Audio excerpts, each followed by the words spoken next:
Okay, so what we've done today is we've gone outside. There are many fans, as I'm sure you've already seen, outside queuing up, waiting for the show tonight. We thought we'd get some of their questions, all right? So this is Cues from the Queue, questions people waiting outside to see you tonight want to know the answers to.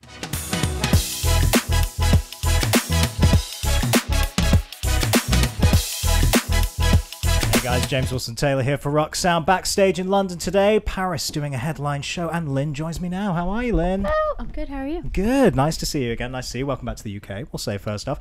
And what would good. I bet it does. Feels even in this great. rain. Even in this rain. It always feels good. All right, ready for this? All right. Hi, my name's Harley, and my question is, what is your favourite song off the new record? Which is a very tricky way of saying, give us a title that you've not. I'll give them a title. Okay, cool. I honestly, I know it's like picking your favorite kid of children that don't exist, but song babies. It kind of switches around. There's one called Stay Gold that is very feels very special to me. And then yeah, I'd say probably Stay Gold. Probably Stay Gold. I remember I saw you played one on your Instagram story as a little leak. Which one was that as well? Was it on my story? Was it on a live? I think it was on a live. That's yes, that was Stay Gold. That was Stay Gold. Hi, my name's Tasha, and I just want to know, what's your favourite song lyric you've ever written? Ooh, probably on the new album. Okay. There's a lyric that goes, do you even notice how easy you got this, taking wings off a goddess, if I'm being honest. And it's very like feminine power type of like middle lyric. finger. That one I think is one that feels really, I was like, yes, glad we got that one in there. Very strong. I like that a lot. And what's a song lyric you wish you had written? I think one of the most recent ones I actually heard yesterday. I know it's been out for a second, but it's the new Alicia Keys song, Time Machine. Yeah. I think it's Time Machine, right? Yeah, I think it's called Time Machine. Just the beat and the mood and the vibe of it felt so good. That's cool. Probably that one. Well, I heard it yesterday and I was like, damn it. Get to a piano, need to get it done. Yeah. Is there anyone else you're kind of listening to at the minute that's been inspiring stuff? It's weird. I've been listening to a lot of like hip hop and oh really? Yeah. I'd say I need to look at my Spotify. Okay. But I have like a big playlist of a bunch of people. It's funny with hip hop, like the amount of bands we speak to who, like production wise especially, love listening to hip hop and then bringing that back into their kind of band sound, right? Is that the kind of vibe? A little bit. Nice. I definitely think that happens. I don't know if he's like hip hop, but Anderson .Paak. Oh yeah. Listening to a lot. Hi, my name's Chloe. My question is, what has been your favourite song creatively to write and why? I really enjoyed writing Old Wounds. Man, I did want to bring that one up because, I guess last time we spoke to you, that was one of the ones that wasn't out there on the EP, and it seems like fans really connected with that one more than any other, right? Yeah. Talk to me about how that track actually particularly came together. Yeah, that I wrote like 3-4 years ago now. And I was staying in a hotel. This was like before I moved to New York, but I was staying in a hotel there, and a bunch of the stuff in my life that was happening, just like I just had to write about it. And I forget how I'd started it, but I just remember I like locked myself in my hotel room for the day and was just like blurted out the demo and made like a really minimal production. There's a lot of it in the actual recording of it, but I just remember making that felt really powerful. Like it felt very special, and I was like, I don't know if it's time for this yet. This was before we even put out the second album. I was like, I don't know if it's time for this one yet, but this feels really important. And I remember being really excited and like playing it in the car for our manager. I was like, this one. Yeah. And nobody really reacted yet. And then finally, like I showed it to our A&R when we signed with Warner, and just pulled it out on a whim. Like last second, I was like, there's this, I've always really loved it, like I don't know. And he was like, make this a priority to finish. Sure. And getting to finish that and work on it with JT, who produced the album, was awesome. And like it felt good to hear it finally fleshed out how I wanted it to be heard. So. That's really cool. No, that's great to hear. Such a fan favorite and a really beautiful song. That really, really great. Hi, my name's Joanne, and my question is, was there any songs on the new record that didn't make the final cut? There's a couple. Okay. But I'm trying to get them finished and done like pretty much as soon as the album's out. Like we're already, I'm going to say right now we're going to try to put more music out very shortly after the album's out, because there are quite a few songs that I think I wanted to push onto the album, but I'm now seeing like maybe there's going to be a different setting for them where it'll be better.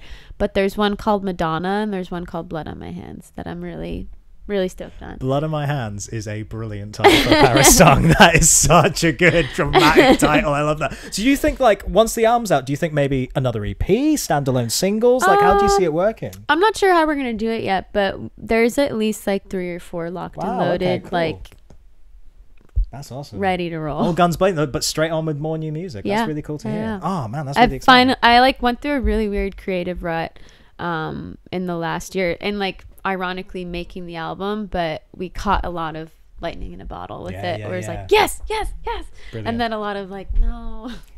But I feel like in a really good creative space again, so I feel like it'll be generating a lot more. Awesome. That's really exciting. Too. Very, very exciting to hear. That's great. Hi Lynn, my name's Jo. My question is, how have you found it getting back into the media after struggling, as you've openly talked about? I think this last I mean, it's always kind of like self-improving and trying to work on your shit. So it always feels really good to like send out an updated version of yourself sure. to the world. And this last year especially, there's a lot of really important realizations, especially as a woman, and like how I fit into this space that I think are going to be really exciting to start sharing. And I'm excited to have the opportunity to like have a platform to talk about it. Hi, my name's Shelby. I've got a question, like, why are you so amazing? Like, I love you, like. I'm not. I don't know. I'd try and just work on yourself. Like, I don't know.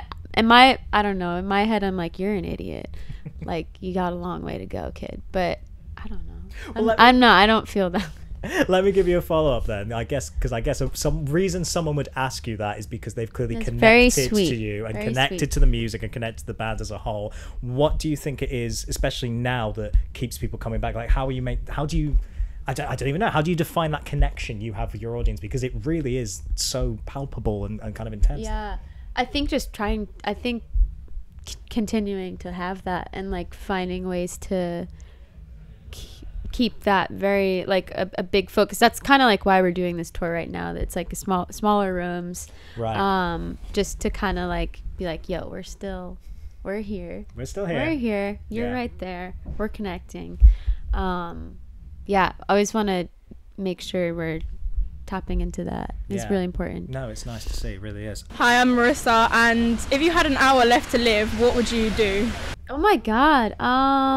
Well, what's the context? Like, is it just me who has an hour, or is it the world that has an hour? Because like, that's a good point. Okay, let's say it's just you. First of all, let's say it's just you. I probably want to write something. Right. Like, I kind of would want to write something. Like a final statement, a final song. Yeah. A goodbye song. Yeah, I always. This is like a really morbid thought, but I like deal with a lot of health stuff and like nothing that's like terminal or really bad. But I've always been like, okay, if you were like bedridden and were given like a month or so to live, like what would you do with your time? And I think I would hope at least. This is like again really morbid to think about, but I would want like a whole little studio set up in my bed. Like I'd want monitors next to it, and I'd want just Logic in front of me at all times, and then to bring in like a producer friend of mine, and we could like make an album. Make your final statement. I mean, you say that. I mean, we laugh at it, it's more what I did, but that's basically what Bowie did, right? Like his final album was like he knew it was near the end, and like that was kind of a cool thing there. I really like that. What about if it was everyone, the world's going to blow up in an hour? What are you doing? I would hope I mean, I hope that I would be in love with somebody and I could just like spend it with them. That's a you know? beautiful, beautiful answer. Very, very well put. I like that. It's weird when people are like, "Oh, I'd want to be by my family." I don't know if I'd want to be around my family because I think it would get too like sentimental and yeah, that's tough. I'd be like, that's I don't want to do this. Especially if the clock's ticking, you're like, yeah, this is tough now. We got 5 minutes to go. Yeah, exactly. I'd rather just high five them in heaven and be like, "Yo, we made it. How did it end for you?" This is so messed up. Proper morbid question, but I like it. Hi, I'm Rebecca, and my question is, would you rather be an alien visiting humans or human visiting aliens? That's a classic. I think an alien visiting humans, because I do believe in aliens. I think they're probably way more advanced than we are, or they're definitely way more advanced, and I think it would just be entertaining to look at. Like, I'm sure they look at us and are just like, what are they doing? Yeah. What are they? But like probably from a very unbiased, non like polarized view, just like, oh, they're doing that, interesting. Yeah. And like not feel the heavy crushing weight of what's actually happening from like, because that's what you feel on a human level, I think. Yeah. But I think an alien would just be like, oh, interesting. This all these strange people are, I don't know. Yeah. Ruining everything. I think that works. I think it's that weird. works. They're destroying the planet God. they inhabit. Yeah, let's see how this plays out. Yeah, here we go. Interesting. Just keep on watching. Popcorn.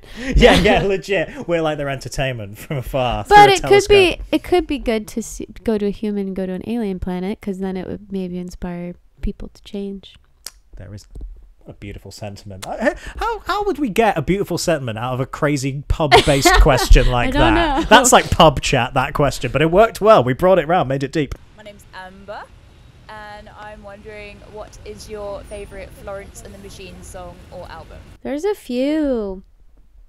I really like, off her more recent albums, I really like Queen of Peace.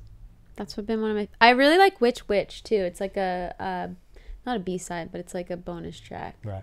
And then there's one called As Far As I Could Get. It's also like a bonus track that you can only listen to on vinyl. Like, it's not on any streaming things. But it makes me mad because sometimes I want to just listen on my phone. I need to just like somehow rip it from YouTube and do the whole, or like, I don't know. Someone must have, right? Not that I, condone these things, but someone must have taken that and put it on YouTube. It's on YouTube. Right. Yeah. That's like how, if you don't have a record player, you can listen to it. But yeah. I'd say those three are my top. Very good choices. Have you had a chance to meet her, by the way? No. Oh, man. But I've heard she's lovely. Yeah. I actually just was, did like a podcast with this, I don't know, like this Instagram, not an organization, but they're like a book curating. Oh, okay. Wow, okay. Thing called Your Shelf. Right. That they like work with Florence a lot, and they were like, she's lovely, we think you'd get along. I was like, I know, I just don't. I don't know if I'd want to. I would want to meet her, but I wouldn't want to be like a fan. Yeah. I want to like meet on the same level. You want to keep your cool there. Yeah. Yeah, like it's more of like a kindred spirit type of thing. Well, you never know. It could be. I imagine at some point you've got to be on like the same festival bill or something. Yeah, I'm sure. Like that. Well, we've played shows with her. Right. Like we've opened a radio show, and then we did Milano Rocks in Milan this summer. Cool. Yeah, we'll talk. If it's meant to be, it will be. But yeah, it will come. I'm sure it will come in the end. Lynn, it's always so good to see you. Have a great show tonight. Thank We're you. looking forward to the album. We're looking forward to more tour dates, all that kind of stuff. Me But too. well done. Those were your cues from the queue. Thank you very much. Thanks, guys. Lynn, everybody. I'll see you in a little bit.